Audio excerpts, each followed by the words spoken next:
lights are off and away they go. Extremely loose. He's managed to hold on and they get. He missed the complete that. He's crazy stuff. Side Freitas is on the grass on the infield floor. He slides through. He tags Richard Eich.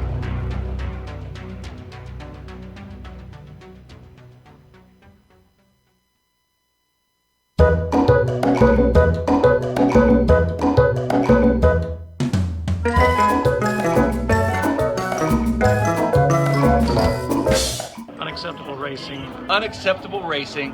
Unacceptable racing. Unacceptable racing. Unacceptable racing. Yeah, I don't know what happened. I don't. Boy, did he not have any brakes or what? But that car traveled a long way to get back up on the track there, Brian. My bad. My bad. My bad. My bad. My bad. And look at the contact between Ryan and Eich. Y'all think it's real?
The AdvoCare Cup Series has taken many twists and turns throughout the year, but now it's going to take a number of bumps and runs as we head back to the Bristol Motor Speedway.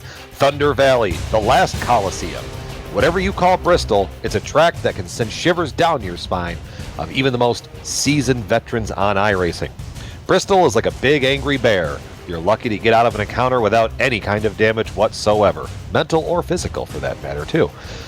The high banks lend to close racing and fast speeds. Who will conquer the Coliseum and help their chase standings, and who will end up the least damage? We'll have all of those answers for you and more live on our flag-to-flag coverage of the unacceptable night race at Bristol. Hello everyone and welcome to the Global Sim Racing Channel. I'm Brian Yazek. Joining me in the booth is Tanner Sharp, our director extraordinaire. Making us sound twice as good as we look is Amjad Yaman, who is using cameras provided to us by Dougie Beard. Tanner, we've already seen a lot of action this week at Bristol.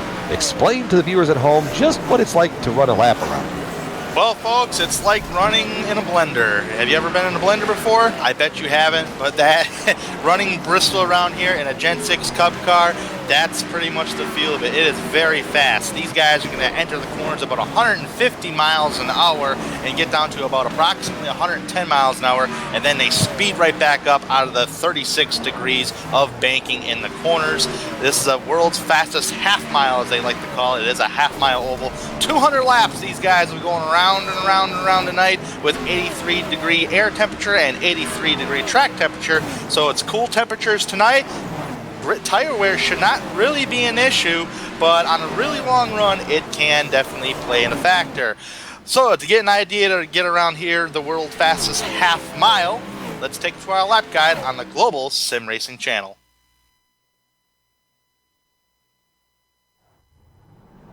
Hello everyone and welcome to the Global Sim Racing Channel. My name is Brian Yazek, and today I'll be taking you for a spin around the Coliseum known as the Bristol Motor Speedway. Quick laps, high banks, short tempers, that's the name of the game for Bristol. So, for your qualifying lap, you are going to try to find the bottom of the track relatively quickly. Try to brake right about at that yellow sign, bring it down to the bottom, wait on the gas, then get back on it. Same situation, braking right about that Nationwide or ZMAX sign, depending on your driving style. Down to the bottom again, off of the corner. Now, your qualifying time is probably going to be the only time you're going to find the bottom. The fast way around Bristol is actually right up here in this top groove. You can kind of diamond it down off of 2, and you can do the exact same in 3 and 4. Ride it in high, let it roll, pick up the gas, back on to it, and right back around. Bristol does allow for some interesting racing just because you're going to have a whole train of guys trying to run that top of the groove, and then maybe if it's a night race, you might see the bottom try to pan out, but in all honesty, it's not the quick way around in the race. The only time it's going to be quick is for your qualifying lap. Once again, riding high, let it roll, grab the gas, back into it off the corner, let the banking kind of hold you in place there, and then coming real wide, ride that nice seam up there, back down, across the start-finish line. And this has been your guide around the Bristol Motor Speedway. My name is Brian Yazik. Thank you for watching.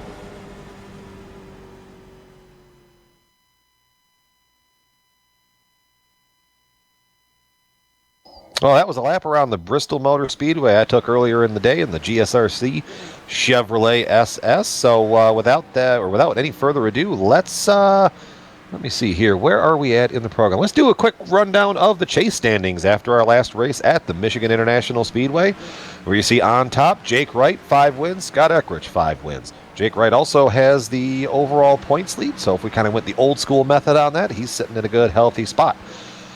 James Krahula sitting there, position number 3 with Drew Carroll. Lightning, as I'm going to start calling him, because excitement always seems to be right around him. Dan Murray stretched the fuel about as far as you could possibly go last week at Michigan, picking up his 2nd win on the year. Tommy Ryan, still with 1 win, matching his points position to his car number. Jonathan Goodell in 7th, Ricky Harden 8th, Ryan Howard 9th, and Nick Cohan highest up without a win, but with only 2 races left to the chase, he's got a 116 point lead over the cutoff. So providing he does not have any kind of cataclysmic issues, I think he'll be solidly in the chase and probably could lock in after tonight, depending on the point standing. So, Tanner, read us back the top of the back half. Yeah, Rich Jetty sitting in the 11th in the chase standings with 604 points. Matt Lacrosse sitting 12th, 566 points. Don Runkle Jr. in 13th, 553 points. So pretty much safe to say those guys are pretty much in the chase on points. But now here's where it gets a little interesting. Rick Thompson is sitting 14th in the chase standings with 503 points. And Calvin Filarski with 500 points in 15th. That's a 3-point gap between those two guys. And then you go back to about a 7 gap between Rhett McBride in 16th. And he is actually tied with Jeff Ward for the 16th spot in the chase with 494 points, respectively. Woodrow Mahan, 427, needs at least a win to get into the chase. Jeff Ryan in 19 points with 366, 128 back, and Brad Collins, 355 points, 139 points back. So from Woodrow Mahan, 18th on back, needs to win no matter what. It's going to be definitely a points battle between the drivers of Rick Thompson, Calvin Filarski, Rhett McBride, and Jeff Ward. If one of them can get a win, that can change a little bit of the ball game here. But man, Brian, it is really tight back there. That it is. I mean, you get back there just to take a look at Jeff Ward and Brett McBride tied in the points. Jeff Ward is going to be starting on pole tonight, providing, yeah, that's the case. So let's take a look around. Let's take a look with Jeff Ward and how he just won the Savage Spinners Pole Award for Bristol. Savage Spinners, unique river and stream lures created in the Pacific Northwest, handmade quality from the United States to entice fish at an affordable cost. We're going to see here just how he gets around here. Ward was very strong last night. Actually, this could be 2 straight poles for him. When it comes to Bristol, he was on pole last night in the unaired Grand National race here at Bristol. And I like the higher line he took down in turn number 2, and he's taking it through 3 and 4. Nip it down low, and that's good qual speed. Yeah, just a very solid lap time, and that shows that. But let's talk to a driver that already has quicked off some lap times tonight, and he's actually going to be doing a battle in the Coliseum, and that's going to be the number 38 driver, Michael Krobach. Mikey, do you have a copy? Gotcha loud and clear, Brian. How are you? I'm not doing too bad. How is it holding that steering wheel in the car tonight? Man, we're pretty tight tonight. Practice was tough for our number 38 HPP simulation clipping that Apex Chevy. We were sitting 24th there. Kind of hard to get a good long run in, get a good feel for the car, because dodging a lot of wrecks out there on the track. But put together a solid qualifying lap. Looks like we're starting at P11, so got to take it to the front. Sounds like a good plan. Anything previously? I mean, how familiar with Bristol are you in the Cup car? It's been a long time since I've run the Cup car here at Bristol. We did run the trucks last week in IROC, and I captured a win there to make the pursuit for the pedals. But Cup car is a whole different animal. It's a lot tighter. You're going to have to take care of that right front. It's pretty tight through the corners. And the keys to the race for me tonight, I think, will be staying out of trouble, dodging those wrecks. I think there's going to be a lot of them all night. You might see some tempers carrying over from the last couple nights for the Truck Series and the Grand National Series. So stay clear of that. Keep the right front on it, stay out of the wall, and maybe pull a little bit of crazy pit strategy and put that 38 in victory lane. Oh, Bristol and pit strategy. Two things I never thought I'd hear together, but you know what? It just might be crazy enough to work. Any other kind of final thoughts before we turn you back to the drivers' meeting here? Yeah, it'll be nice driving without too much pressure. We're not in the points tonight, so just trying to stay up front, get track position, and keep it clean. Sounds like a good plan. You got to keep the right front fender on that thing just to get around here. So good luck, Mikey, and we'll hope to talk to you here on the other side. Thanks, Brian. Have a good race. Thank you. So that was Michael Krobach doing battle in the Coliseum tonight, as it's referred to as. So another thing worth watching, Scott Eich is back. Had a 2-week suspension because of some incidents at Pocono. I think if we go back in the broadcast, or if you have a good enough memory, you'll remember just kind of what happened there at the old Pocono Speedway. So he already has struck fast this season since he's been back. Won the truck race that aired here on the Global Sim Racing channel on Sunday night, as we take a look at Storm and Norman Pelletier's car, that number 56 machine. So there's that. Not a strong qualifying effort, though, for Scott Eich. All the way back in the 22nd position. Tanner, do you think he can get up to the front? Yeah, I don't know. That's asking a lot right there, especially here on the world's fastest half mile, or if you want to call it the Great Coliseum. It's got a bunch of nicknames, this track has. But yet again, you just heard what Michael Krobach says. He was dodging wrecks in practice. You can dodge wrecks as much as you want. A lot of luck is involved with that too. So if you're in the middle, starting in the middle pack here at Bristol, you might want to just take it easy just for a little bit, just so everybody can get all sorted out. But yet again, just 15-20 laps into a race here at Bristol, the race leader can start lapping cars. So I don't know how long you would want to wait to stay in that middle pack. So Scott Eich is going to have some work cut out for him tonight. He was second fastest in the practice session. He qualified 22nd on the grid. So and he must have messed up in the qualifying session at some point. But although Scott Eich should be, if he has a clean car tonight, he should be up towards the front before this thing's over with. If you can dodge a wreck, you can dodge a ball. As soon as you said that, that little line from Dodgeball jumped into my brain. As there you see the view from Bristol Motor Speedway from the GSRC chopper. Or is this the blimp? We got the blimp or the chopper out here in Tennessee tonight? This is the drone. All right, so we got the drone. This is the drone. They didn't give us the helicopter back after the incident, right? No. Okay. Yeah, we still have to pay restitution to that family. Anyways. Oh wow. So yeah, and the other thing that I've noticed throughout the week here in the PRL races, again, Tanner and I were in the booth Sunday night for the truck race, and I raced here last night in the Grand National race. Tires were really, really important, and I really don't ever remember tires at Bristol coming into being that drastic of a maneuver. Well, if I do recall on a Sunday night, I believe there was a car, if I'm not mistaken, I think that was Scott Eich. He started on the pole Sunday night. You have to correct me if I'm wrong, Brian, but he stayed out.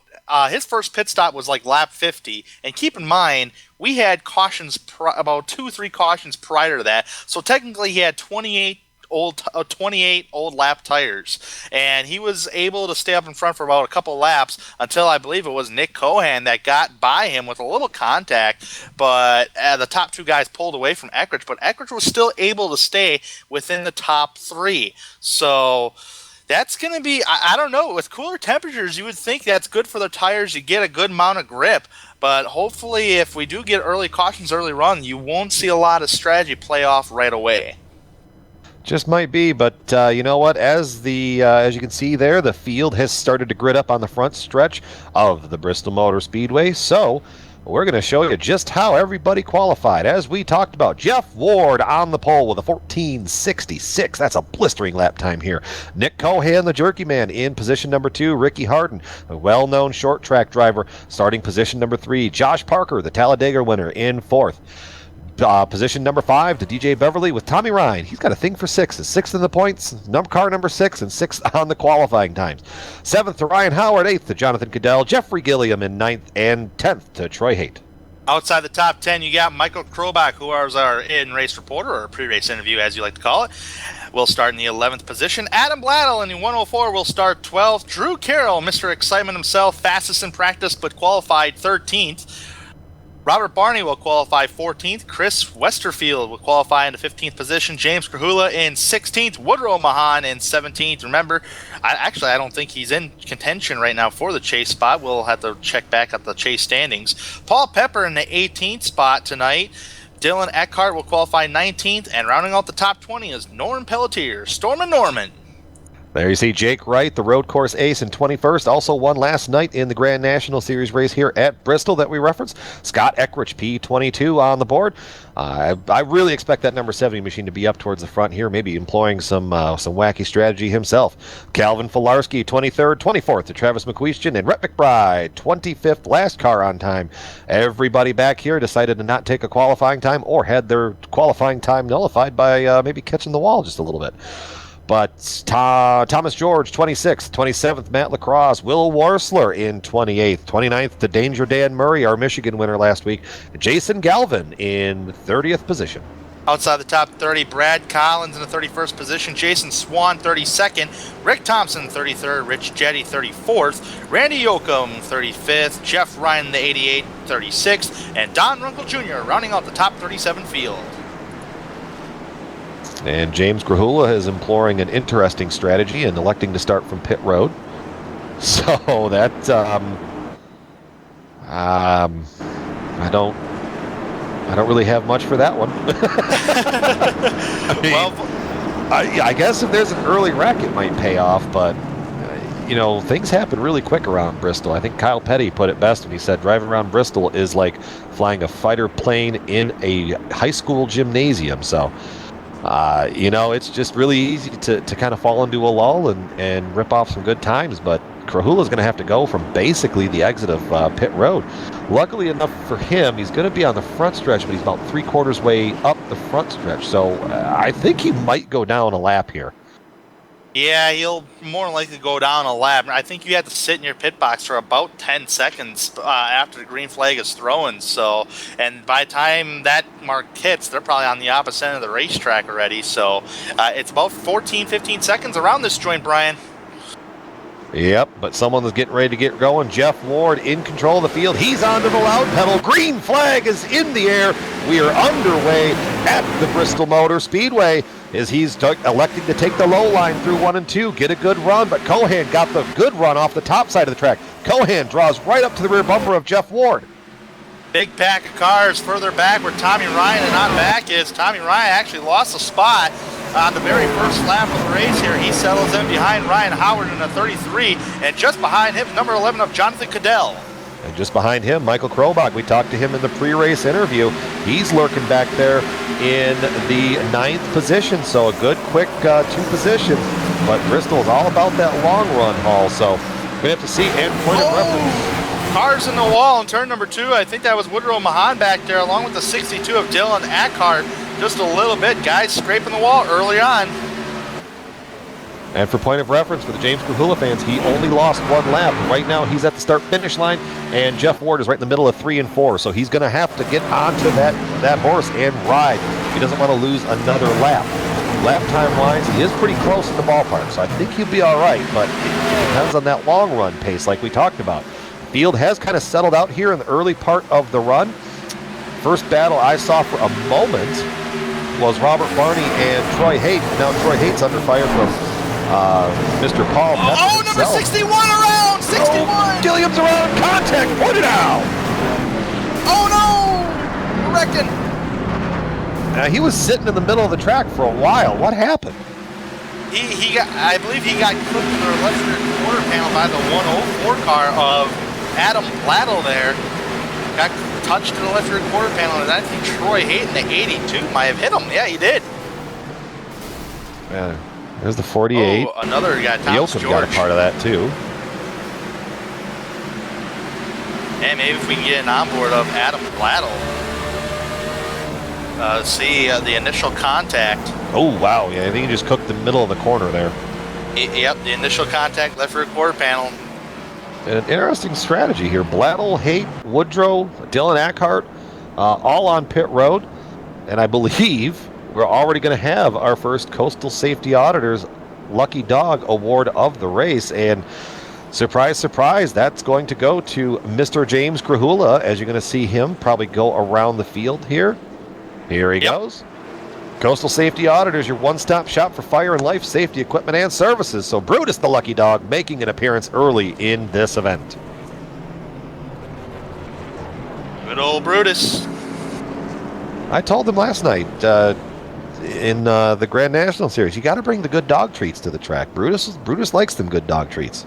If I was driving, I'd be bringing the begging strips.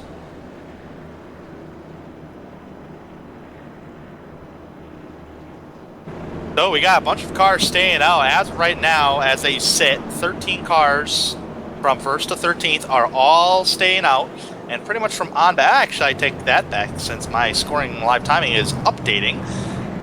Who was the first car on pit road? Was that Adam Blattle? Yes, you are correct. Adam Blattle, and now he's sitting in the 20th position, so everyone ahead of Adam Blattle has elected to stay out. So some strategy going on early. Maybe there's some damage on Adam Blattle's right front quarter panel, but maybe he got that fixed up and ready to go. But otherwise, everybody's staying out in the first pretty much 10 laps of this race.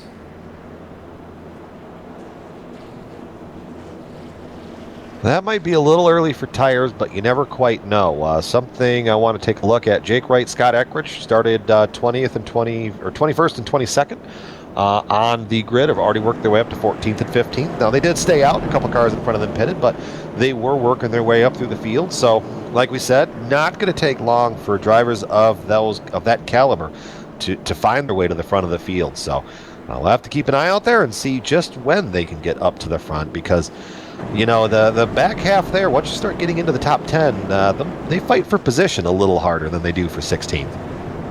Yeah, they definitely do. They just don't want to go a lap down. You know, it's Bristol here. It's so hard to pass, you know, and usually drivers will fight for that higher groove.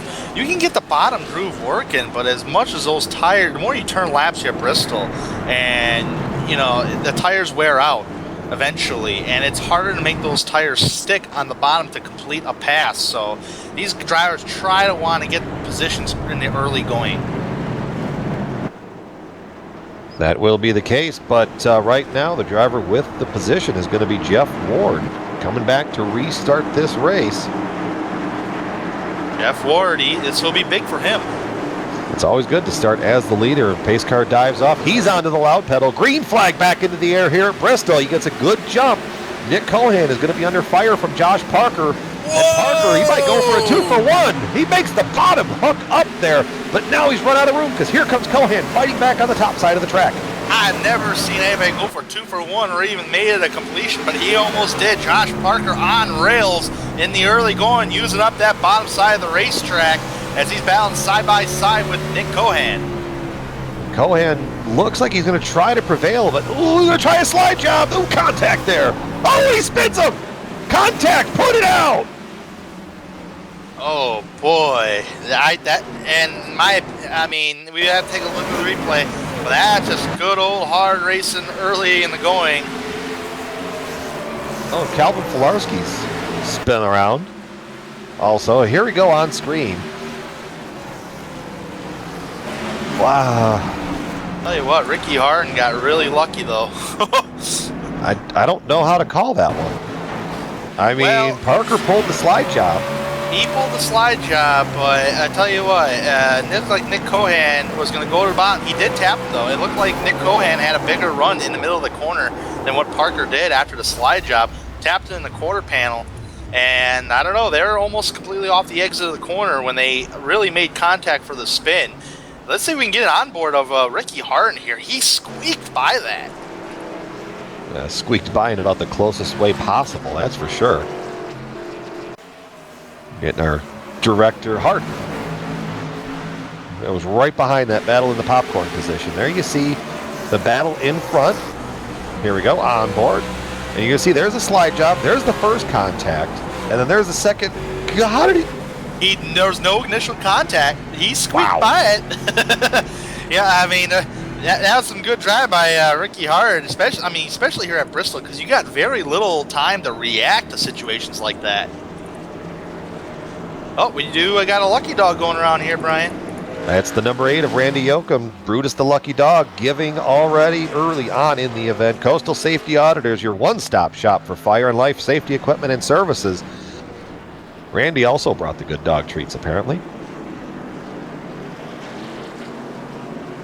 On fans of Jason Galvin out there, he lost connection early on in the race, and I see that he connected back into the session, but he's not on track, so unfortunate there for Mr. Galvin, the actual real broadcaster out there, as he is live on TV out on the West Coast. Oh, wow. Yeah, so it was kind of funny last night in the Grand National race. I was getting a lucky dog, and he said something to me, or no, I was getting waved to the back end of the field, and I said, "Come on around, real broadcaster." All right, so field is still pacing. Calvin Filarski looks like he's going to try to get take the wave around here, and that's going to put him back onto the tail end of the lead lap. Another driver that's down pit road right now here, Brian, is James Krahula, giving up the 25th position. I mean, coming down pit road to grab some 4 fresh tires. The field is already on the back stretch. He'll get out. He'll be good. He'll be good to go, but... It's not a bad strategy. When you're already in the back, why not come down and just throw 4 tires at it? I mean... Yeah, very true. Might have a slight advantage as well with them tires. Yeah, you never know. I mean, a lot of those guys back there, he does have about, just off of pit road, everybody else in front of him has about 11 laps, so there's that. Field's going to start stacking back up. Cut him loose. Jeff Ward still your leader. Ricky Harden now second. DJ Beverly third. Tommy Ryan fourth. Michael Krobach up to the 5th position with the Ryan Howard there on the outside of him in 6th. Drew Carroll, Jonathan Cadell, gosh, easy enough for me to say. There's Jake Wright creeping back in. He's right there in the 9th position with Barney in 10th. Ford Mustang pace car going to look to get out of the way. Here he goes. And here goes Jeff Ward. Green flag back into the air here at Bristol. A little contact on the restart between Beverly and Krobach. DJ Beverly! That is no caution. No caution. No. He spun out to the inside. This might bring out a caution.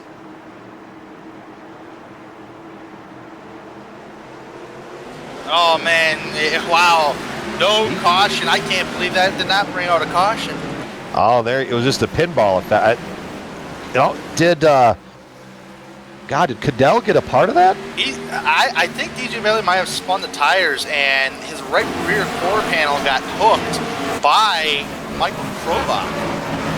Yeah, that was just one of them Bristol restarts on, I guess. Oh, man, he doored Tommy Ryan. Tommy Ryan, brilliant save by him, though. Tommy really had nowhere to go, but that did cost him some track position. He's back in the 8th position.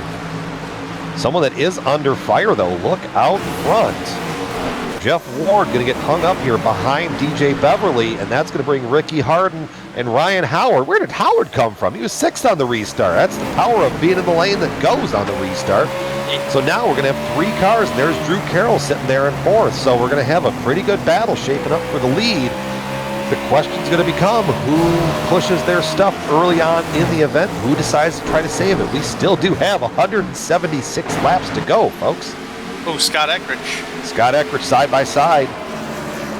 Jake Wright, that's going to put Scott up to the 6th position. I told you he was going to get up there. Yeah, so far he's avoided all the chaos that's happened up towards the front middle pack-ish here tonight. And not a scratch on that number 70 machine. Oh. Norm Pelletier. Put it out. Uh-oh. Storm and Norman.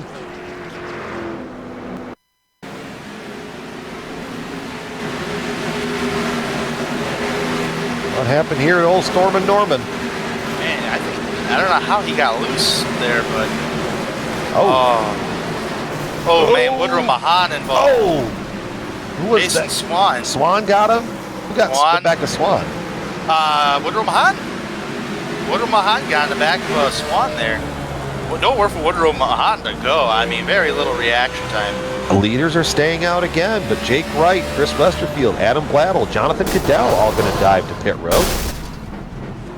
Interesting strategy early on. The race leaders are saying, hey, we haven't had a good green flag run yet.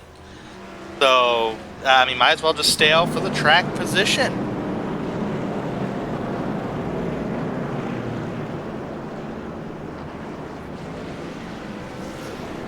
Yeah, why not try to get some early track position? Because if you get a nice longer run here, it can pan out when everybody's going to hit pit road. So, and pretty much a whole chunk of the back half was also hit pit road. Troy Haight getting the Coastal Safety Auditors Lucky Dog Award. That's going to put him back to 1 lap down. Coastal Safety Auditors, your one-stop shop for fire and life safety equipment and services. With that being said, we're gonna jump off to a quick break, come back, and get back to the night race here at Bristol. So stay tuned. We'll be back.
Welcome back to the unacceptable night race at Bristol, where Jeff Ward still is pacing the field under caution.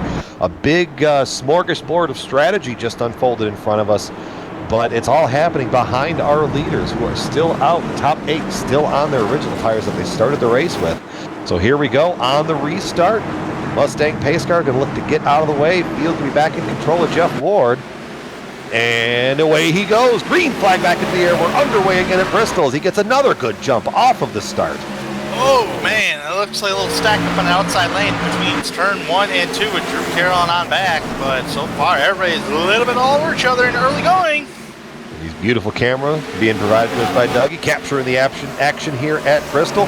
There you see a battle right out there for about the 4th position as Probach is going to try to get around on the high side. This is weird. It's kind of an inverted train here at Bristol because the top lane is the preferred groove.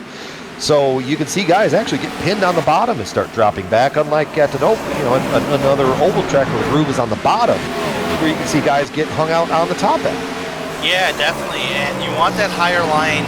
I mean, it just for tires too. Even if you're whenever you're on the outside, I mean, you might as well just stay there because it's gonna make it harder for the guy in the inside. Oh, number 10 into the wall hard. That's Will Worsler. Will Worsler got some damage there. Caution is out. Put it out. Oh, there's a lot of big old stack up back there. Dan Murray, Josh Parker. Oh man, they might have. Oh man, they're getting all stacked up here. Oh no, the race leader's involved. Whoa. Whoa, boy. Jeff Ward, that's going to take a huge toe into him. That's chase implications right there, brother. Whoa, mercy. I don't know. Think the fist will be flying after this race, Brian?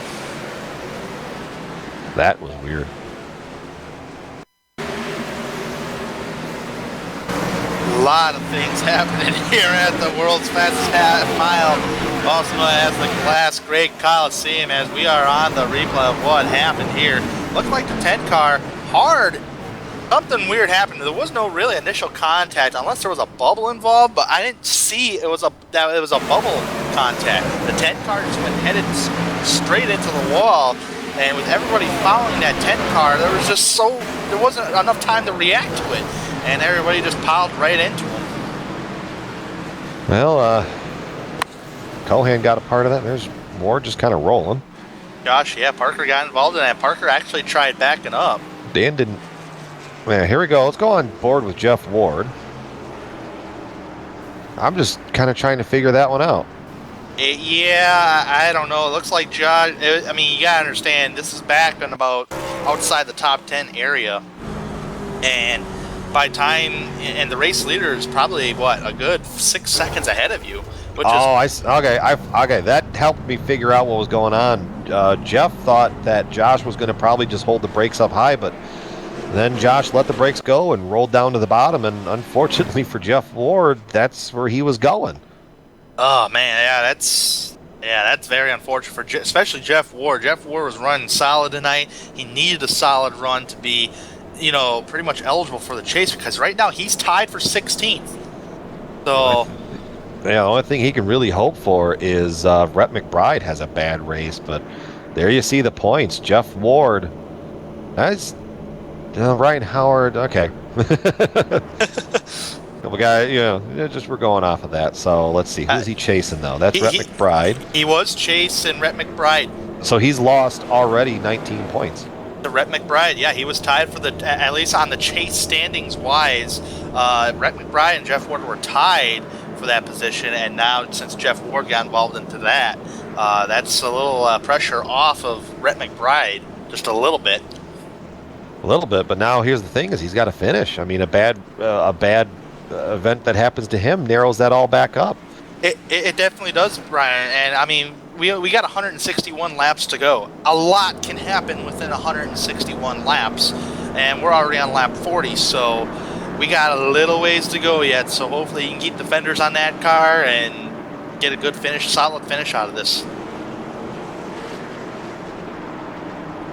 Pace car lights are off. Yep. Here we go. 1 to green. Ricky Harden now going to lead the charge back to the green flag. There's Scott Eckridge up in 4th position. Got through the field, got through all the madness, and he's sitting up there in 4th. Ricky Harden gets onto the loud pedal. Green flag back into the air. We're back underway at Bristol. Harden gets a pretty decent start, but not enough, because here comes Carroll to the outside. He's going to have the momentum. Krobach trying to fight on the inside, but it might be a losing battle as Carroll goes from top to bottom. Carroll now battle for the lead, side by side in turns 3 and 4. Trying to get the good run off the corner will not work. Wow, he just fit in a little hole between Eckridge and Harden. Now Carroll's going to get another nut run at him. Well, remember, boys, the 87 and 70, there's a reason that those two, were kind of sitting out here the last little while, and there they are finding each other on track again. Isn't it all interesting? Yeah, it's very interesting, and I mean, what a way to find each other again at Bristol, of all places. Yeah. So Ricky Harden still leading. Drew Carroll following in line, trying to get back around. He seems like he can get close. There's a great run off the corner, but Harden has an equally good run. Seems like Harden's charging the corner a little bit more and giving up the exit, and here comes Carroll on corner exit. We're on board with the number 87 machine right now. He's going to try to line up to the rear bumper and try to get a run, but you get such a good run from the top side that you're kind of stuck, and that's what you're talking about, Tanner. It makes it really, really hard to pass around here. It makes it really hard to pass around here, especially because these guys up front here have yet to make a pit stop. So they have about 20 laps of green flag racing. Actually, a little more than that. There's 20 laps under caution, should I say. Other than that, I mean, they've had a lot of laps on these tires already, and it's hard to make those tires stick on the bottom side of the racetrack. So if Drew Carroll goes to the bottom side of the racetrack and it does not stick, that's going to hand over the lead. That's going to hand over second place to Scott Eich. There's a little on-screen battle there between the 33 and the 38. Ryan Howard versus Crow. Oh, wow, that was a run off the corner. Contact again. Oh, put it out. It's Jonathan Cadell in turn 1. Keeping the toe to the garage. Oh, him and Jeff Ryan got into it. Oh, and Paul Pepper. Sergeant Pepper's Lonely Hearts Club Band tonight for Paul Pepper in his return to the series.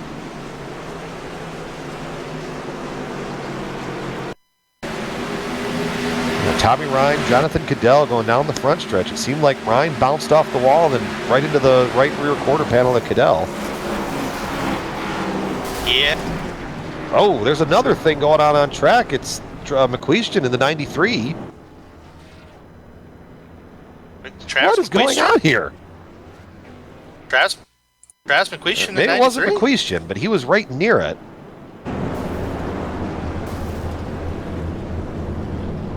Oh, Chris Westerfield. Yeah, there's McQueestion right there. Oh, yeah, he looks like McQueestion tried checking up for Rhett McBride there. Carried a little too much speed catching up. Oh! Got in the brakes hard to avoid what were we just saying about Rhett McBride? He was right in front of that. Oh, goodness. He might have gotten a little damage from it. Well, then.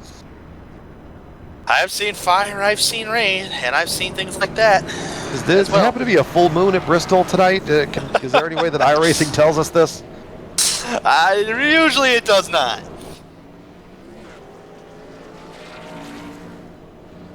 All right, so a number of drivers have elected to hit pit road.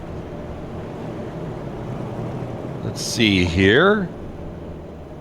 Drew Carroll was one that I know. Drew Carroll, Ryan Howard, Rhett McBride, McQueestion, Collins, Don Runkle Jr., they've hit pit road. So is James Krahula.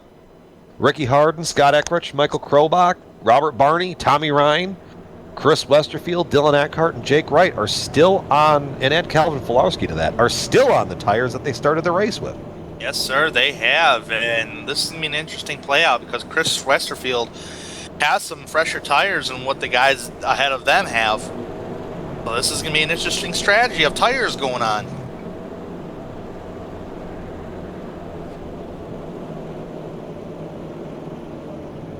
I don't know. I mean, I might want tires by now, but again, I'm up here in the booth. I'm not holding the steering wheel. Beautiful camera there, right off of, is that turn 2? Yeah. Now we're looking down into turn 3.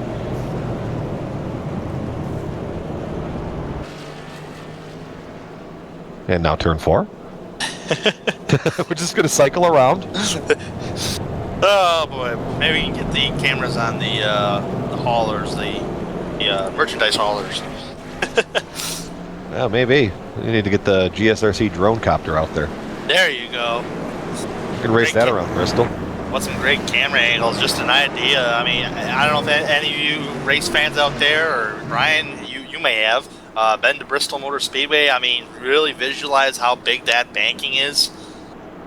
I've not been to Bristol. It's still on my bucket list, but 36 degrees of banking is nothing to mess around with. That's for sure. Yeah, I've never been to Bristol myself either, but I got a buddy of mine who has, and we're going great. Here we go. Ricky Harden back under control, and he gets away onto the loud pedal. Green flag back into the air again here at Bristol. Eckridge going to get a good restart. Krobach's going to try. Oh, contact between Eckridge and Harden. Harden keeps it straight, kind of. Oh, they're wrecking all behind him. Put it out on a turn 2. Big shunt.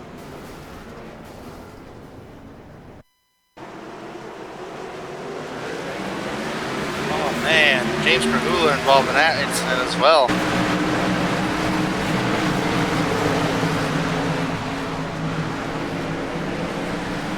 Krobach is extremely lucky to get hit on the right side.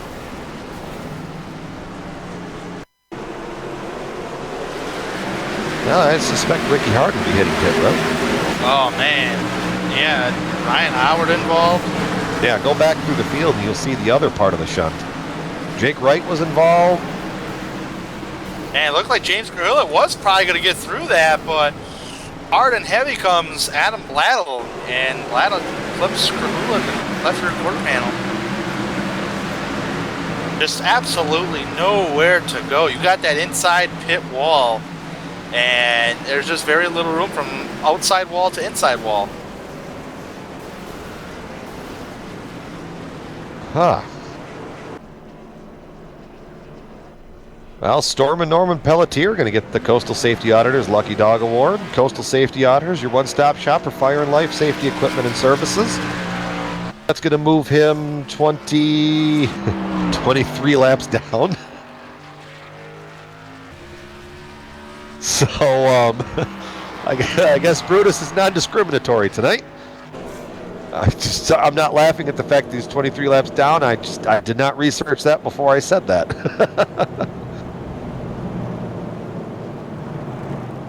Well, these races are timed too, folks, and we've got hour 17 minutes before the quote-unquote virtual rain hits. We've completed 58 laps, so we're pacing to be right on top of it. But if these guys can get a good run underneath them, that'll pretty much even that out, so we might not have anything to worry about. Is that the nose pushed in a little bit on Scott Eich there? It looks a little crinkled up, but that's what happens when you hit the rear bumper of somebody. Yeah, especially here at Bristol, that's for sure. Yeah. So now, his car lights are still on. Ricky Harden still stayed out. After being sideways, I would have pitted, but again, I'm holding the microphone, not the steering wheel. Robert Barney up to third. Good showing for him tonight in that really radical-looking car. It's an old Winn-Dixie Mark Martin scheme. Memory is eluding me on when that ever ran. I mean, I know it did, but when it exactly ran, maybe someone can... Which driver is that? Which driver is that? That's Robert Barney, the number 60. Robert Barney, Just trying to remember when that Winn-Dixie scheme ever ran. For the life of me. I might have to do some research after the race, because now that's going to bug me, because I know it ran somewhere. Yeah, man. I want to look that up, but I cannot. Yeah, we've got a job in front of us. Speaking of paint schemes, number 5 of Dan Murray. So Interstate Batteries throwback, the old Bobby Labonte special back there. Good. That's a nice clean one. Kyle Busch actually going to run that at Darlington here next week. So, with that being said, Michael Krobach going to be into the lead, onto the loud pedal. Green flag back into the air at Bristol. Now, Michael Krobach get a really good jump. I think he almost caught Eich sleeping there. Now, Eich is going to be under fire for a minute from Barney, but he's going to clear the gap out a little bit. Oh, we got a car smoking in turn 2. Is that... So, was it the 87? If that's the 87, that's Drew Carroll. Drew Carroll. Yeah. That was a blow-up out of the 87. We even missed what wreck he was in. Remember, he was up there fighting for the lead? Yeah, he was. And I think he got involved in that incident with Harden and them guys. Someone under fire, though. Michael Krobach got to sit on the hot stove and sweat ice water as the 5-time winner is breathing down his back. Eich with a great run off the corner, draws right up to the rear bumper. Going to go downstairs off into turn 1. But Krobach is going to have the momentum off the top, and it's not going to work that time.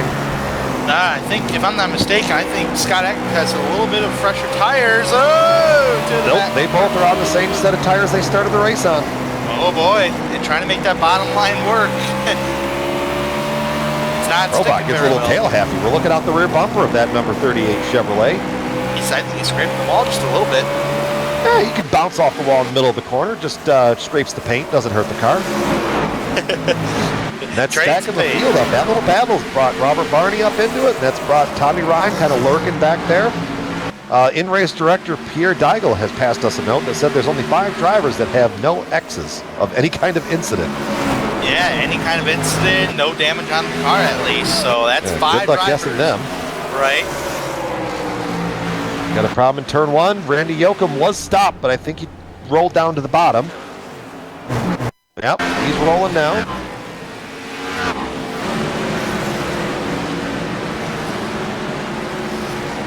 Oh boy. That could have been pretty bad. He made it work. Robach, he's holding a pretty wheel, but here comes Eich again. Under fire.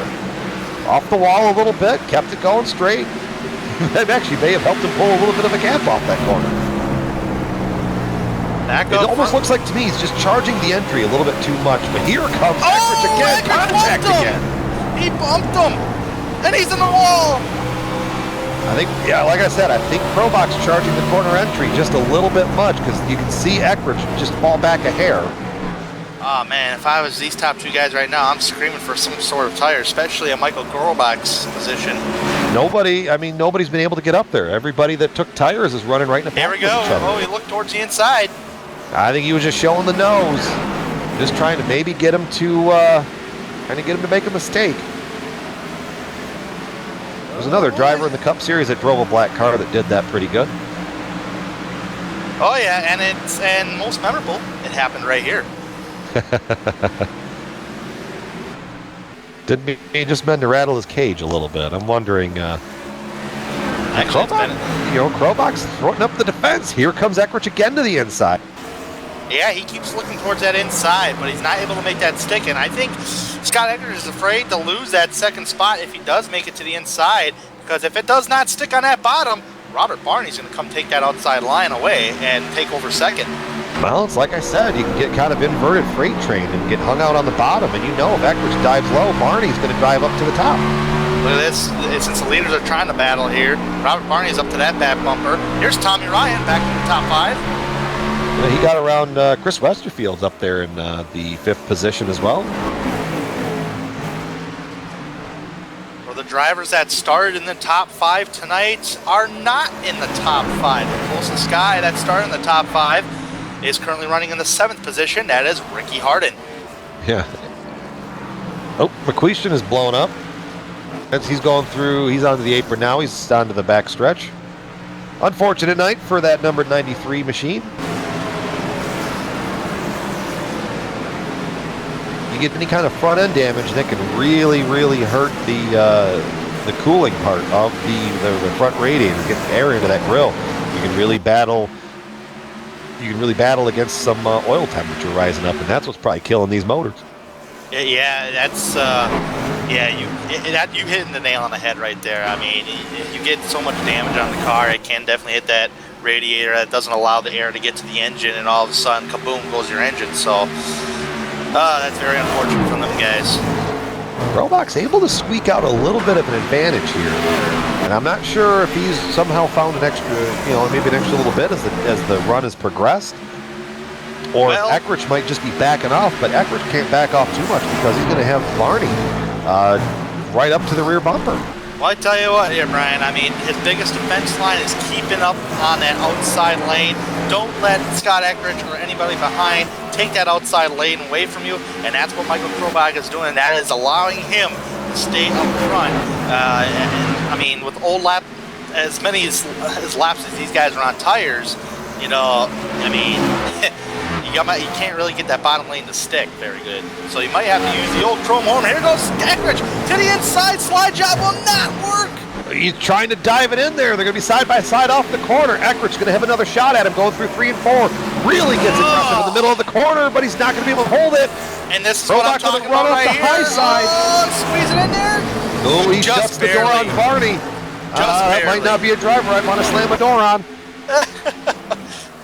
Barney is known as T-Rex, so you know what happens when you make T-Rex angry. I tell you what, he flirted with it though, that's for sure.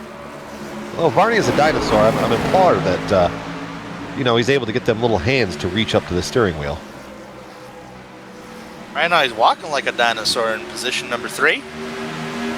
Oh, here comes Eich again to the inside. Got a good run off of turn 4, but he's just got nowhere to go because you can get such a good run off the top of the track. He falls back in line up there. Yeah, he has a big enough gap to do that, to try to go for it, but man, I wouldn't know if I want to keep flirting with that. He's able to keep it there as we're riding up the driver's side window here of Barney. and you go around and around and around this joint, and you're trying to pass guys, and then your tires get worn out, and then it makes it so hard for you to pass, and it's so hard for the car to stick. Sometimes you have to just lift off the throttle on the exit of the corner just to make it stick better. You see Jeffrey Gilliam, Wounded Machine, down low, getting out of the way. 1, 2, 3, 4, 5, 6 cars. That's brought everybody back up there. Yep, that's less than a second between first to sixth. And here we are on a good, nice, long green flag stint. Here it goes. Here comes Eich back to the inside. He dives it off into the corner, and he slams the door on Krobach. Contact between the two of them. Oh, Michael Krobach not too happy over the race radio, or over the radio. Oh, Eich is having... we got a blow up. Oh, that was Yoakum. He's blowing up on the inside of the track, but I think he's going to be able to get out of the racing groove. He did get out of the racing groove. Something I was just talking about. Eich made that move to get out in front, and he was saying that the reason he had to go for it is because he was really getting close to engine temp issues on that number 70 machine. We were just talking about that. Any kind of front end damage can impact the cooling. And I wonder, that might be Scott something worth Eich, mentioning. I wonder, something worth keeping an eye on here. Yeah, and that was Scott Eich that bumped Ricky Harden earlier in this race, correct? So I wonder if he hit him hard enough to where he. That's something to keep an eye on if you're stuck in traffic and you're behind another car, because usually these Gen 6 Cup cars in a fixed set run about 20 to 30% grill tape, and that's cool. I mean, you can probably run behind something for a long time, but you damage that front end nose, man, and the air's not getting into the front of the car. 3 wide off turn number 4. Barney's looking on the inside also, but he's going to fall back in line because there's not a room to run.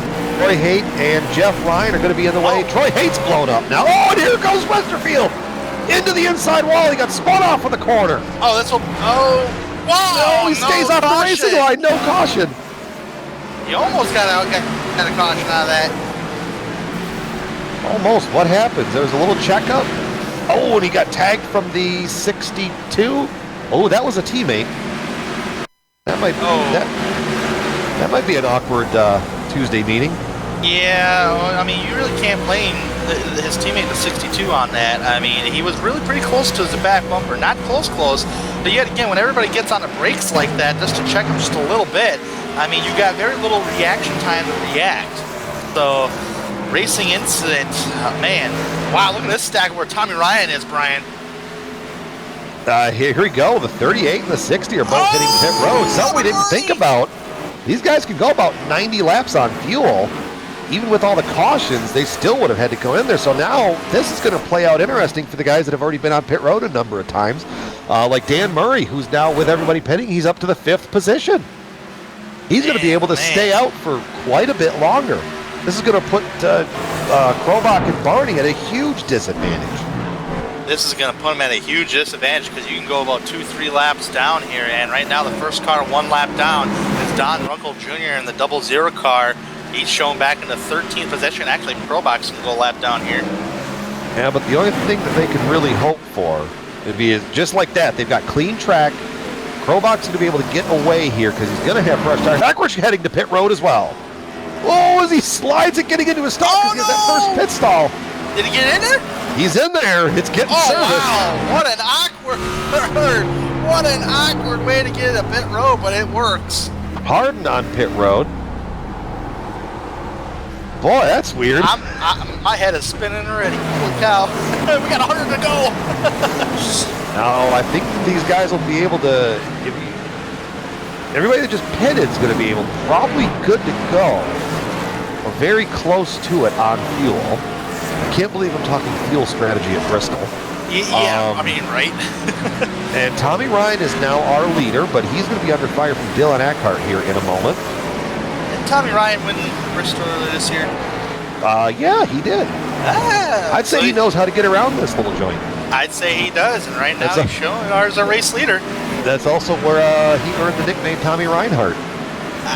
Hey, what a good name. Oh, he's hit pit road. Here comes Ryan to pit road. 35 miles an hour. Get that thing woed down. So now Dylan Eckhart's going to cycle back around to the lead.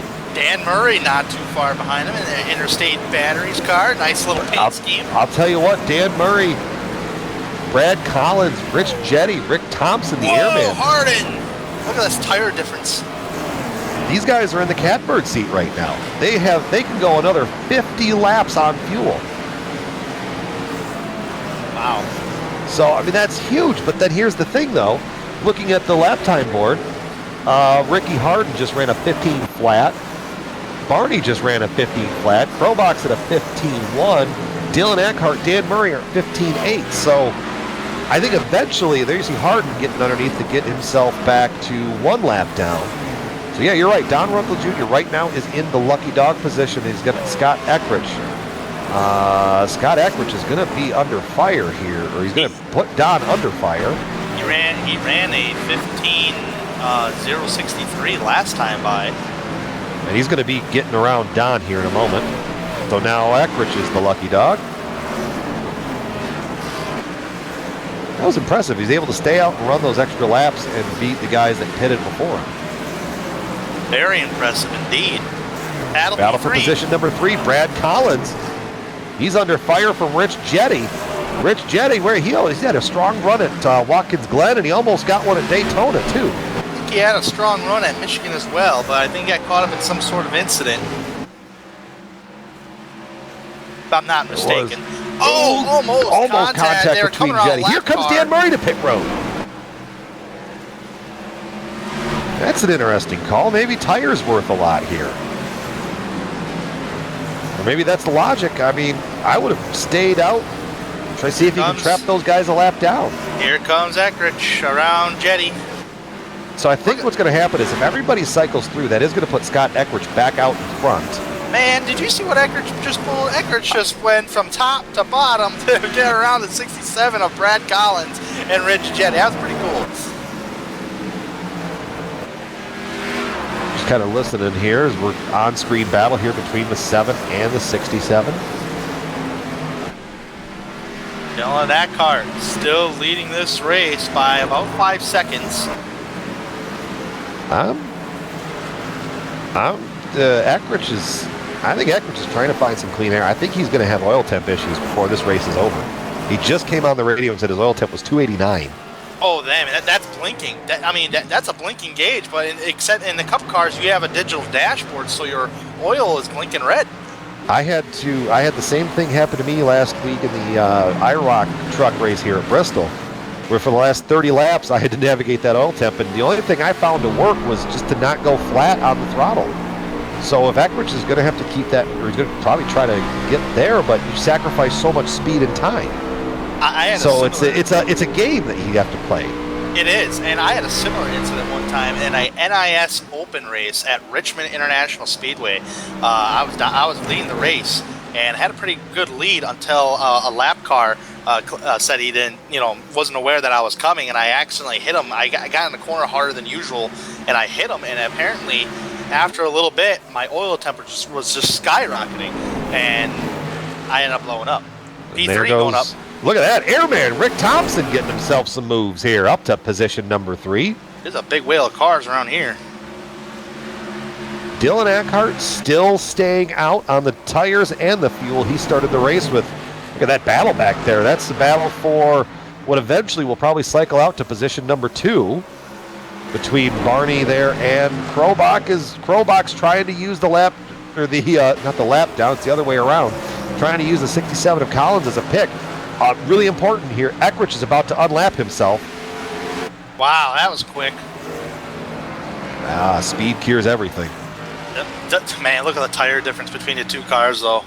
So yeah, so now Eckridge, at the end of a caution, Eckridge is going to be able to play out there, or be able to be back out front. Krobach now has assumed the lucky dog position. Tell you what, Dylan Eckhart, Brad Collins, they are begging on a caution, some sort of caution right now, so they can stay up front for that track position. Because if caution does come out, folks, Krobach would receive a lucky dog, and that would put 8 cars on the lead lap. Actually, it may put more because of waiver rounds. And Krobach just surrendered a position to Robert Barney. Krobach and Ryan were in a big battle there. Not for position, but just for track position. Robach surrendered, and now Barty's pulling away by a big Collin, and here comes Brad Collins into And pit Thompson. road. And Thompson, teammates. But when is Dylan Eckhardt hit? I mean, he's got to be at the outer edge of the fuel window. He's around 126 laps. Now we have had 15 laps of caution. So if we know that these guys can run about 90 roughly on fuel, 2 caution, he should be coming into pit road within about the next 5. I'm making you work, Brian. You're the crew chief in this one. Well, they say it all the time, but the average, that you save under fuel is about 2. Every lap of caution is worth 2 green flag laps, so we got 15 laps of caution. It makes math really easy for me. Yeah, here he goes, pitting this time on lap 130. Look at me go. Yeah, he was begging on a caution, but unfortunately, Gets that thing wound down. That's going to move Rich Jetty up to the lead. Jetty was on pit road 70 laps ago. Not enough to make it to the end, as we do have 73 to go now. But he's in a position where he can just stay out and log some laps. Maybe he might catch a couple guys a lap down. Man, right in the edge. Jake Wright and Scott Eckridge. Here. Jake Wright's beat up on both ends of that car. That's actually still flying position. through. Here comes, that's Westerfield on the bottom, below Eckridge. Or not Eckridge. You got me doing it now, Jake Wright. So who's the fastest out there right now? That would be Brad Collins in the 67 machine. Pressure tires. I mean, he just recently pitted as well. But the other end of the spectrum here, Brad Collins is a lap down. Might get that back. Uh-oh. Thompson spinning. Is that gonna bring out a caution? Oh, is he backing up on track? Nope, no caution. Eckridge has reassumed the lead all on his own. That's a look. Replay on board Ricky Harden here. At number 15.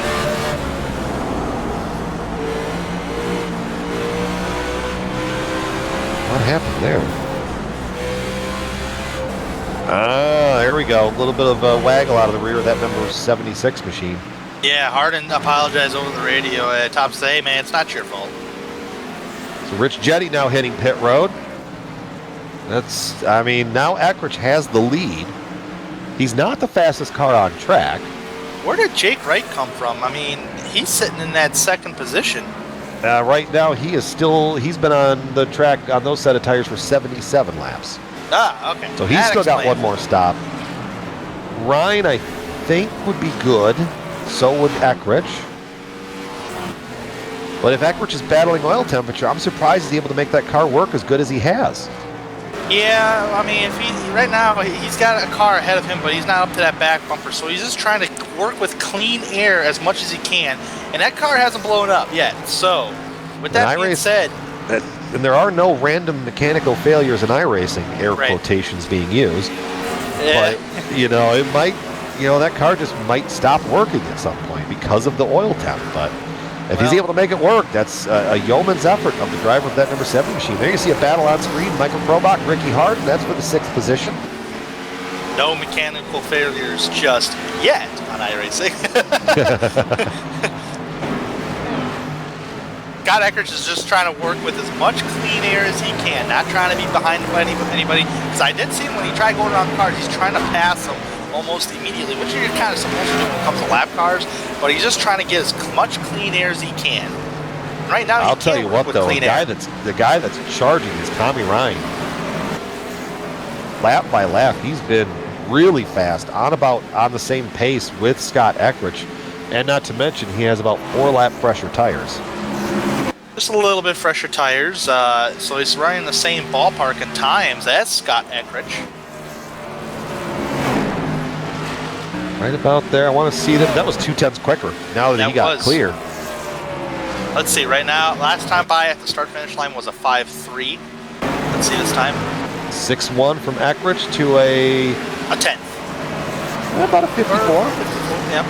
That's still plenty of time to reel that down. Oh, the 76 is blown up. That's right behind Tommy Ryan. That's Rick Thompson. We just talked about him. Yeah, the front end of that machine, that inside wall impact really wrecked the front of that machine, and there you see what happens when you block off all the air coming into the radiator. Oh man, yeah, he just blew up into smoke on pit road here now.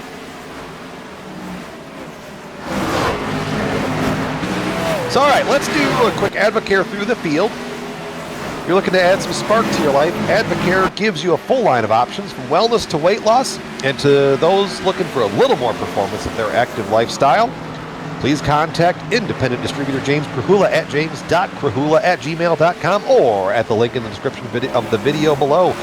We've talked about it. Scott Eich up there in the lead right now, battling oil temperature, battling all sorts of issues going on in the front of that machine, but right now he's leading with just over 50 laps to go.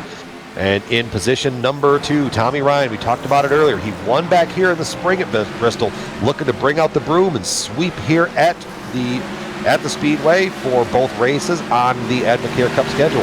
Robert Barney on a great charge since probably his best run since he has picked up with the Premier Racing League AdvoCare Cup Series.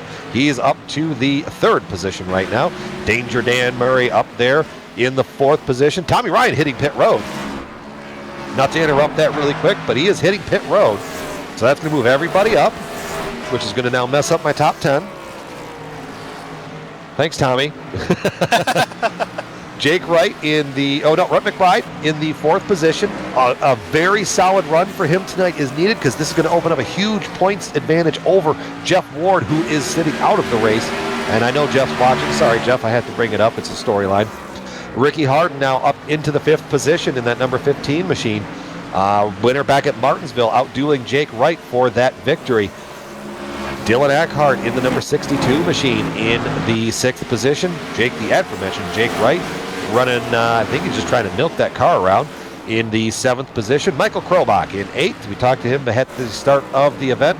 Brad Collins up there into the 9th position, and the top 10 being rounded out by Ryan Howard. Winner back at Dover, if my memory serves me right. Robert Barney, he hit the wall just a little bit. That's going to allow Brad Collins on fresher tires to get by Robert Barney. I'll be curious to see. Yeah, Barney now is up to position number 2. Dan Murray 3rd. Where did Tommy Ryan shake out in this? He's 2 laps down. Yeah, he's 2 laps down at the moment. Oh, but he's going to get 1 lap right now. Here he goes under Eich. That makes me think those guys didn't have enough fuel to make it. What if they're either trying to... Yeah, my director brought up a note. I wonder what Jake Wright is doing. We're talking about him being off the pace. I wonder if he's clutching it to either save fuel or trying to maybe keep the engine temperature low. Well, can we... Oh, Jake Wright's on pit road. He's on pit road. Whatever he was doing, it didn't work. Oh, as he overshoots his stall a little bit. He overshot. That costs a lot of time on track here at Bristol if you overshoot your pit stall. A lot of time. I will tell you what, Tommy Ryan, if this race runs green, is probably going to be the winner. He right now, his last time by, ripped off a 15.14 to Scott Eckhardt's 15.8. You run about a second a lap quicker, he's going to be able to unlap himself here in a heartbeat. Yeah, especially if he doesn't have to pit again, especially if we're going to stay green. Oh, he's good to the end on fuel. We got 45 laps to go. Scott Eckhart is on pit road this time. Got into a stall a lot better than the last time. He's actually sitting square in it. Tommy Ryan, I think he... And away he goes. So now that's going to cycle the lead out to Robert Barney, who's going to be under fire here in a heartbeat from Dan Murray. Dan Murray knows a thing or two about fuel stretching. I think he told us he had about 1/10 of a gallon left in the tank after Michigan last week. Yes, sir. And he is right over the rear bumper of Barney. Krobach on pit road as well. Krobach, did you say Michael Krobach? Yep. Oh boy. That's Battle for the lead on screen. 60 up top, 5 on bottom. This time it settles out, but through 3 and 4. Barney's going to have the high groove. Where is he sitting at on fuel? I think he's going to be right on the edge of being good to go. There's Dan Murray. Got by. Barney going looking for the crossover, but it's not going to quite be there. He might have actually let Dan Murray go just a little bit. Hey, guys, take a look just about 2 cars back off of Barney. Look who that is. Tommy Ryan? Hey, Tommy Ryan. But he's got Scott Eckrich chewing down his back bumper as well. Chomp, chomp. So, he's got stack nowhere it to up, go. He's nowhere pitched to in. go. He's got to go low. He's got to keep Eich behind him. Oh, there's Barney hard into the wall. They caught Norton Pelletier in the 56 at the wrong place, wrong time. Eich is right there. This is a battle for lucky dog position. Oh, contact! Ryan trying to make it stick, and he got into the side of Murray, and Eich was on the bottom. So now those guys are on the lead lap again. And you got to remember, Eich is trying to get around him because that oil temperature. And that's probably eventually. So both cars are back on the lead lap, but Tommy Ryan, he wants to get by Tommy Ryan here. Tommy Ryan is actually going to race him. He's got to. That's his only choice. The only other guy I'm seeing out there that could potentially be a flying contact! Contact! Oh, boy. Oh, boy. Pretty much forced it there. Somebody's not going to be a happy camper. And Eich is going to run now. We know Ryan's not afraid to even up a score. Oh no, and I think if I'm not mistaken, I think that happened when Tommy Ryan won here at Bristol, if I'm not mistaken. That was between him Carroll. and Carroll. So 34 laps to go. Like I said, the fly in the ointment is actually going to be Dylan Aart, because if I'm looking at my numbers right here, he's got enough fuel to make it. And he's got, let's see here, let's see if I can figure this one out. He's got about 12 seconds over Eich. Oh, you're gonna have to hope and pray that Eich will catch him. And Murray, I think Murray will be right close too. Though the fly in the ointment here could very well be either the 5 or the 62. Tell you what, speaking of or cars up towards the front, should I say, Rhett McBride needs a good race. Was tied for 16th with Jeff Ward. He's currently running in the 4th position. That he is. A strong showing of the driver of that number 2 machine. We got a battle for the lead shaping up here, boys. Still in that car, Dan Murray. There he goes, side by, not yet. Yeah, he looked at it a little bit. He's trying to find the right way around here. He shoved him in the middle of the corner. That's one way to get through. Knocking on heaven's door. I wouldn't want to go up there and rattle Dan's cage all that much. I'm wondering if there's a couple of guys you could probably get away with that, and he's going to knock again. He's been thinking about it. He just needs a good run off the exit. Here he goes. He's got the good run. Here he goes. Side by side going into turn 3. Dan Murray goes up and kisses the wall. That'll cost him. But he's going to get the run. He had to back out of it. As Dylan Aart gets loose too. They both got loose out of the corner, but Dan had the better run off the top. This time out of turn 2, it looks like Eckhart's going to... No, Dan Murray's going to come back on the outside. Fighting hard. Here we go again. Jones got to close that door on Dan. He's got it this time. Here he goes. Dan's going to go for the crossover in 1 and 2. Eckhart's going to It just doesn't have the tires to make it work. Tell you what, that's the difference. That's difference of about 15 laps on your tires right there. And you're not going to believe this. Backstretch. Pull it out on the backstretch. Robert Barney. It's the 60.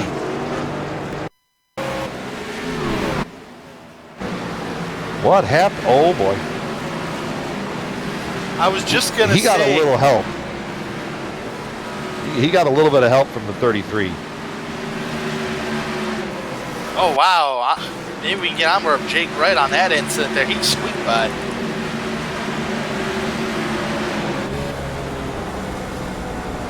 All right, so Ricky Harden is elected to hit pit road, and nobody else has. That could be a race-changing maneuver with 25 laps to go. I tell you what there, Brian. Dan Murray's on pit road. Oh, a little contact there between Rhett McBride, or not. Yeah, Rhett McBride. Uh-oh. That could be, like I said, that's a race-changing strategy. I think Chris Westerfield is going to be our Coastal Safety Auditor's lucky dog. Right now, he's the only car. Here they come to pit road. Eich is still staying out. Eckrich is like, I got this. But speaking of Scott Eckrich, you remember when Eich and Damon were battling side by side? When they first started battling side by side, Scott Eckrich was 10 seconds back. He gained 4 seconds as they were battling side by side. Yeah, that's not terribly surprising there. Yeah, I mean, really didn't see any lucky dog. I think Chris Westerfield was in the spot for it. I think but he now, was a lucky dog. Well, he's behind the pace car. Maybe not. I don't know.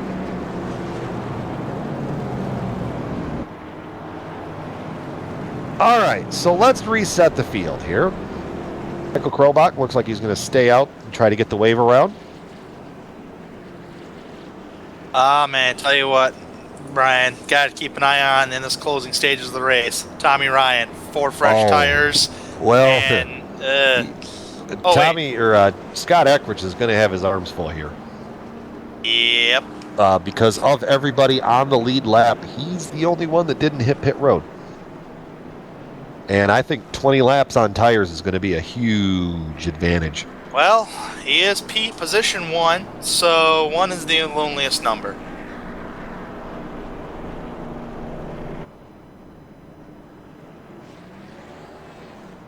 Well, this could be interesting. Wasn't it earlier in the race? Remind me here if the 70 got into the rear bumper of the 15. Didn't that happen? Yes, sir. Look at the running order. Yep, they're position 1, 2. I wonder what Harden's thinking right now. Yeah. Oh boy. How about Rick McBride though? Brett McBride to position 3. That caution came out perfectly for him. Got a shot at the win this thing if the top 2 guys make contact. Eckrich is going to be in the lead, but I don't know for how much longer. Harden's going to be up on the top side with tires. Well, hold your breath. Here we go. Eckrich is away. Green flag back into the air at Bristol. We've got 22 laps to go. How long is Eckrich going to be able to hold out for? I think 20 laps on tires is going to be crucial. Here comes Harden with a huge run off of turn 2. You don't need a stopwatch to see that. That's visibly gating. Here comes Harden to the bottom. Side by side on turn 4. Harden gets loose. They wrecked down turn number 3. Who was that at wrecked in turn 3? They saved it. Rhett McBride. We got a battle for position number 2. Rhett McBride. He's getting around Harden on the outside. Harden gets loose again on a turn 4. Oh, wow. And look at Rick McBride the wreck on the front stretch. Put it out. It's a 67 of Collins. They got squirrely on that restart about a lap after. Does he get a little help here?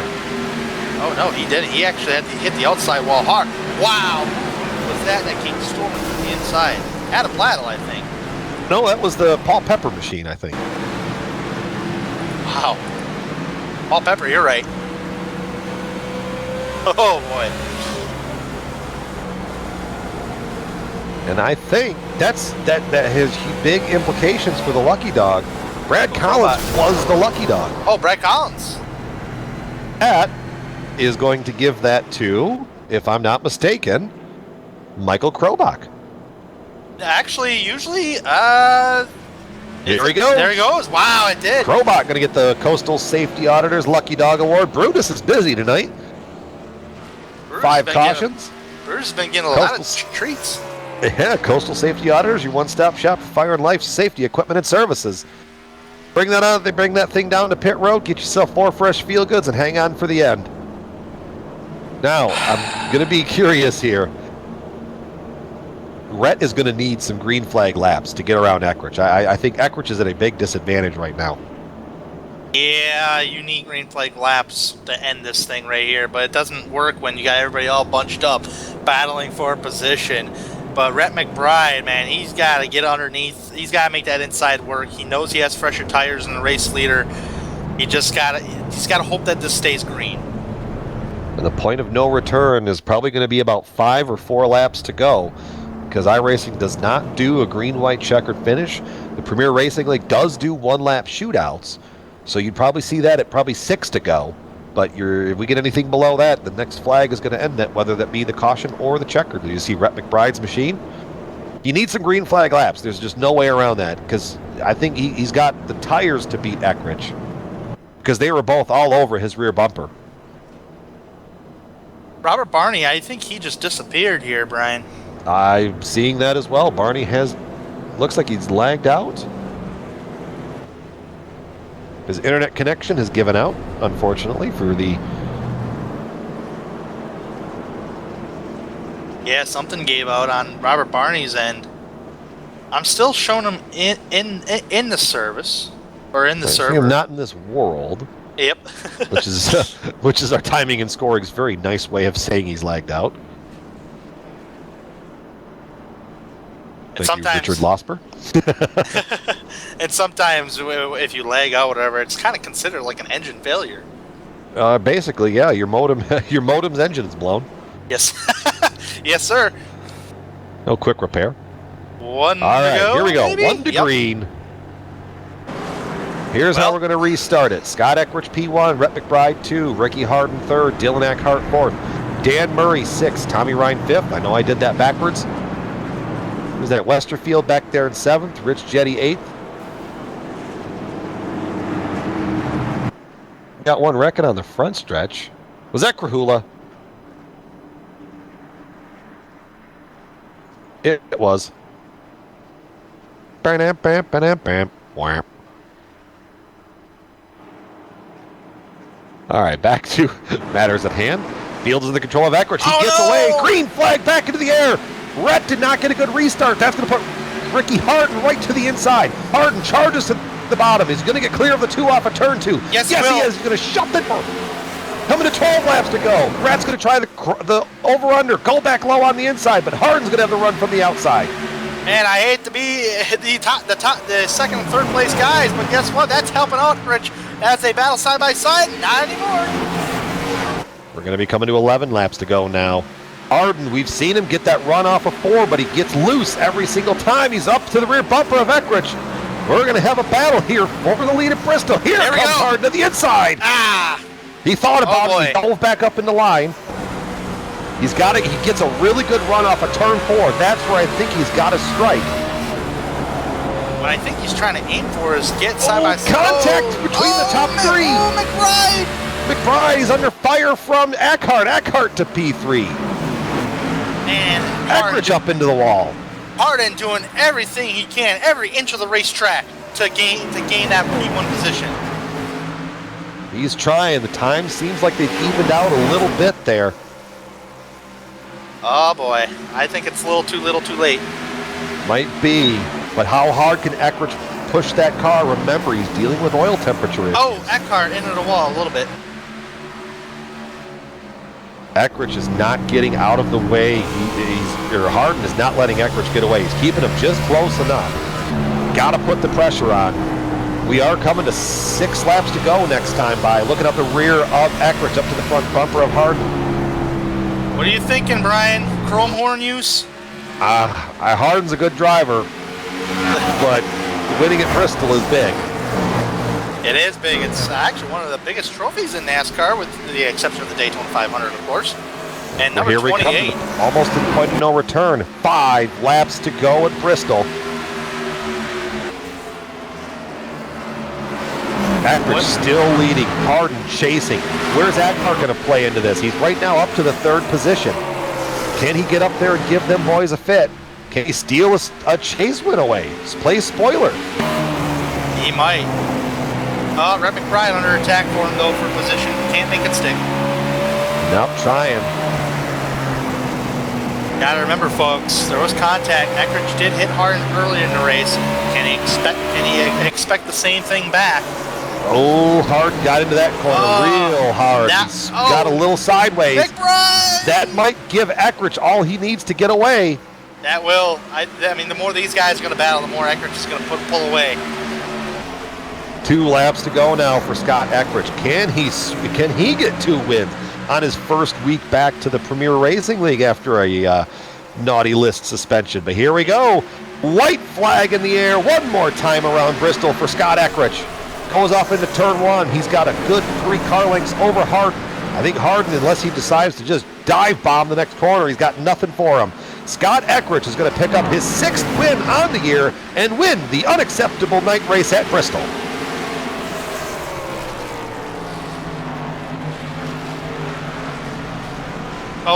We got Calvin Reckon down to 1. Pilarski and Barney. Oh, They got- Eckart Reckon.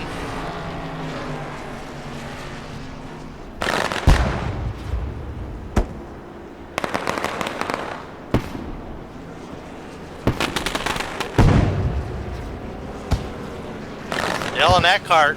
Reckon got wrecked after the race ended. He got some help off of Rhett McBride. Yeah. I don't know how to explain that, but Well, Eich has decided to take it right to victory lane, so no burnout. So we'll come back on the other side for a full field rundown, post-race interviews.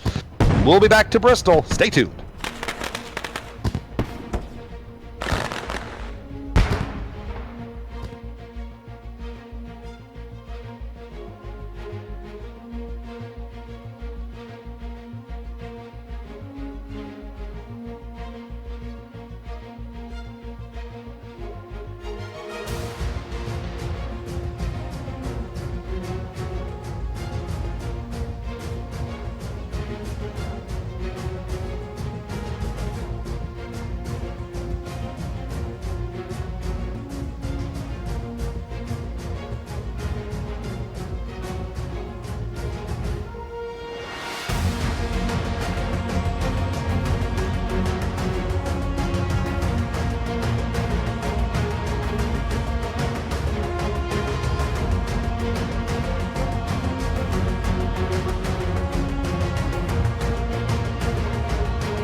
Welcome back to the unacceptable night race at Bristol. Look at those pretty fireworks going off for Scott Eich, bringing home his 6th victory on the year, solidly locking himself or solidly clinching probably the number 1 seed in the chase. But here we go. Scott Eich, your winner. Ricky Harden, second. Dylan Eckhart, third. We'll have post-race interviews with those 3 gentlemen.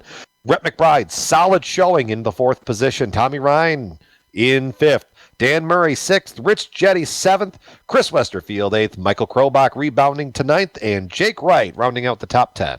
Outside the top 10, Don Runkle Jr. will finish in the 11th position tonight. Started 37th. Good run for him.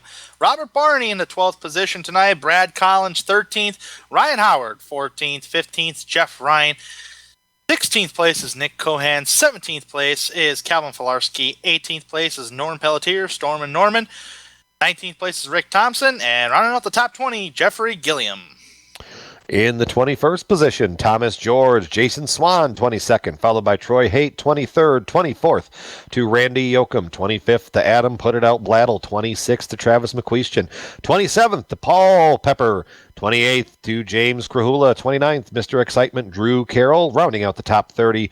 In 30th position, the top 30, Jonathan Goodell.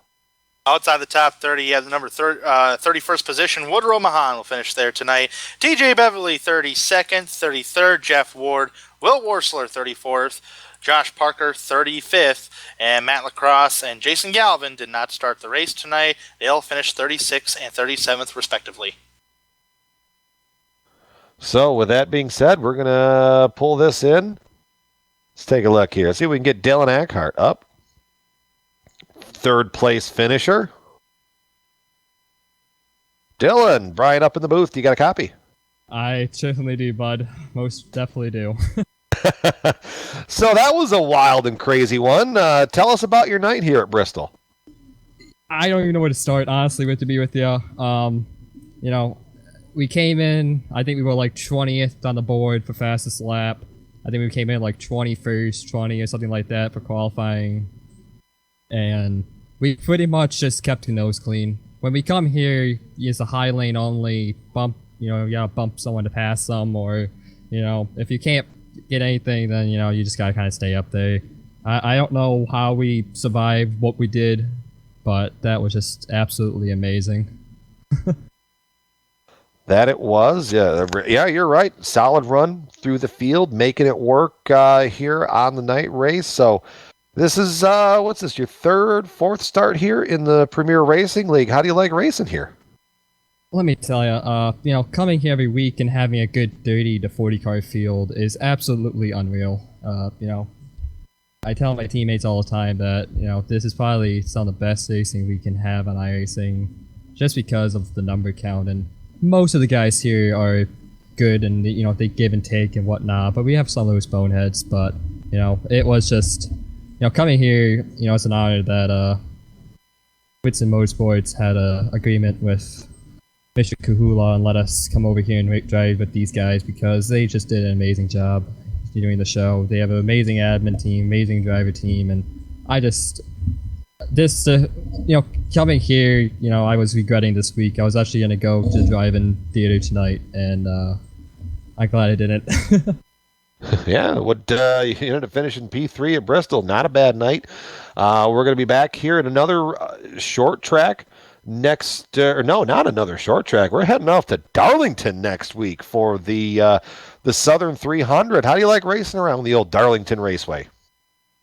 I don't really have much practice with it. I own it. But I never really practiced all that much. But we had a great sponsorship with Pennzoil and Steve Park, and we're gonna bring back Steve Park, Pennzoil number 1 Chevrolet, and bring it back to the track for one final show. It's great to see him back, and it's great to see everything. But I don't know, it'll be interesting to see how it goes. That's for sure. So with that being said, we're going to send you on down the road and catch up with you next week at Darlington. Good run tonight, Dylan.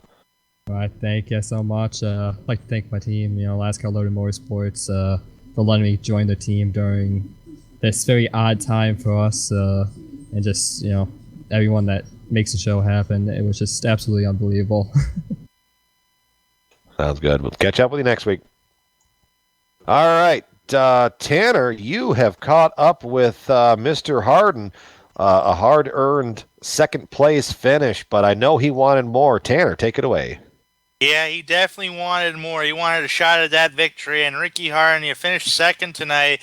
You had a shot towards Scott Eich, but it looked like every time you tried to get to Scott Eich, it's either it wouldn't stick on the bottom very good, or you were just snappy loose.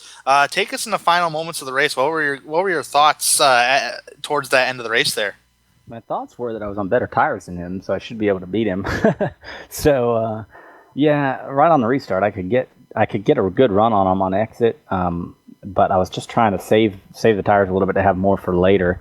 I just couldn't. I knew once I got down there, I wasn't going to be able to complete the pass, and I was really afraid I was going to let whoever was behind me in line out to my outside, and then I was just going to be dead in the water. That happened on the second to last restart with Rhett. So I was just trying not to let that happen, and then I thought, well, at the end of the race, I can set him up and get a good run, or maybe give him a little bit of, rattle in his cage a little bit. And I thought that might work, but, I just couldn't get there. He's just so good and smooth, even with old tires. It's crazy.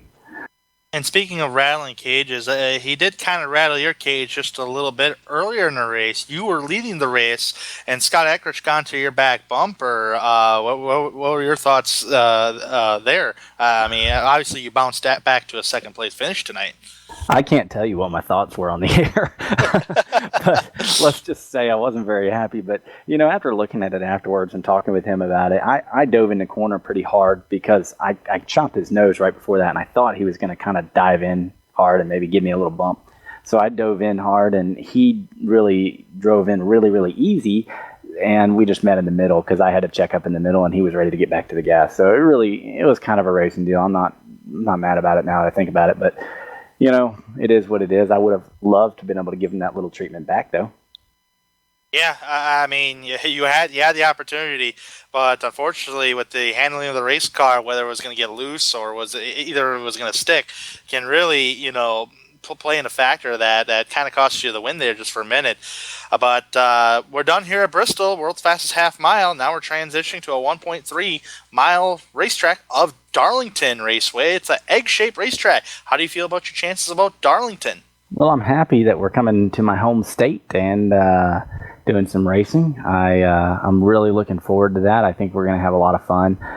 With all the throwback paint schemes, I'll be doing a couple of Ricky Rudd paint schemes, and I'm looking forward to running the old Wrangler 15 in the Cup Series and the Tide Ride in the Grand National Series. So really, really looking forward to that. There's going to be a lot of cool paint schemes. Y'all are going to have a hard time figuring out who's who, but it's going to be a lot of fun. There might be some I might recognize. Yeah, exactly. Car numbers didn't change. Yeah. Y'all figure it out. We all definitely will figure it out, and I'm definitely looking forward to that race there, Ricky. Congratulations, at least on the second place finish. What a comeback by you, by the way. Tremendous comeback, tremendous driving all night long. And by the way, when you got tapped from Eich, I tipped my hat for that. It's a nice save. That was a brilliant save from driving. I don't know how I did it. That talent, man. You got all the talent. So thank you for coming and talk with us tonight, and we will see you at Darlington. Y'all have a good one. Go check out the Unacceptable Racing page. Thanks to them for sponsoring tonight's race. Coastal Safety Auditors, James Grahula, AdvoCare. Appreciate you guys at GSRC as well. That was the voice of Ricky Harden, who finished second place tonight. And right now, Brian has caught up with Scott Eich in victory lane at Bristol. There we have. We're sorting through the champagne and the confetti. Scott, 6th wins on the year, coming at Bristol, but tell the viewers at home what you were dealing with for about 3/4 of that race. Oh, well, first off, I'd like to apologize to Ricky for getting into the back of him. He sent it in real deep, and I kind of babied it in, and we met in the middle. Totally my bad. I have to apologize to him. That it cost him probably a shot at the win there, but tonight, apparently we were turning a lot of RPMs, and I had a little bit of nose damage, and that combined, I was running about 1 degree away from the engine grenading status all night long. Oh, that's something worth trying to keep up on. So how did you able to manage that kind of oil temp throughout the night? Well, we had to run the middle and the low line to keep the temps down, and if I ran the middle line, I could keep it even. If I ran the low line, I would lose a couple degrees, so I would run middle to low for a few laps, and then it would give me enough enough temperature leeway that I could run the top for a few laps to get the speed. Sounds good. So 6 wins on the year. When you started out this season, did you think you'd have 6 before the chase started? No, everyone always hopes they'll win a bunch, but no, really came back to this. I started this season fresh after taking a long hiatus from iRacing, so I wasn't really sure what to expect.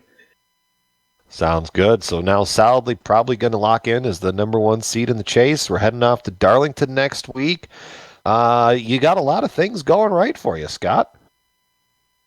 Yeah, that's the idea. We hope to keep the momentum going forward here, and continue it into the chase, and hopefully get the championship. Now you're going to play spoiler and not run a throwback scheme and go win next week? Yeah, I'm trying to get one. I wasn't able to run the throwback earlier, and I gotta go find one. I gotta get on that. I know a guy. Talk to me after the race. I'll hook you up. All right. So, before we let you go, any final thoughts, Scott? I just like to thank the team every week. Without them, it wouldn't be what it is today. Sounds good. So that was the voice of Scott Eich, our winner here. Tanner, we saw an interesting race plagued by cautions in the first probably 60 laps, and then we settled out to a nice long green flag run. So a little bit of everything. Yeah, definitely a little bit of everything that was going on tonight. A lot of racing action, a couple wrecks here and there. That's expected to be at Bristol. But I'm telling you, you're transitioning from the half-mile Bristol Motor Speedway to a 1.3-mile egg-shaped track of Darlington, which you're running closer to the wall than you are running here at Bristol. So, and that is actually the preferred groove there. So, next week, those drivers are going to be prepared to get their Darlington stripes. That is for sure. So with that being said, we're gonna shut the show down here from Darlington and head off to Darlington. We're at Bristol. That's too much cough syrup for me today. With that being said, so we're going to give thanks to the Unacceptable Racing for presenting the race sponsorship tonight. James Krahula, series organizer. Thanks to you to the software and the hardware that we use for our broadcast that you can see listed on your screen right now. Bam! Like the director and I are in sync. Thank you to the team today, Tanner, Amjad, and Dougie. If you'd like to find out more about GSRC, you can find it at www.globalsimracingchannel.com, along with archived races and upcoming broadcasts. We're also on Twitter at GSR Channel and Facebook.com at Facebook. Oh, wow. And on Facebook at facebook.com/Global Sim Racing Channel. A special thank you to Eric Eckholm and Casey Lalonde, who both provide music for our broadcast. Their music can be found on the locations listed on the screen as well. We talked about it next week, August 23rd, the AdvoCare Southern 300 at Darlington Throwback Night in the AdvoCare Cup Series. We also have other races upcoming for other series on screen, so check them out, mark them down on your calendar.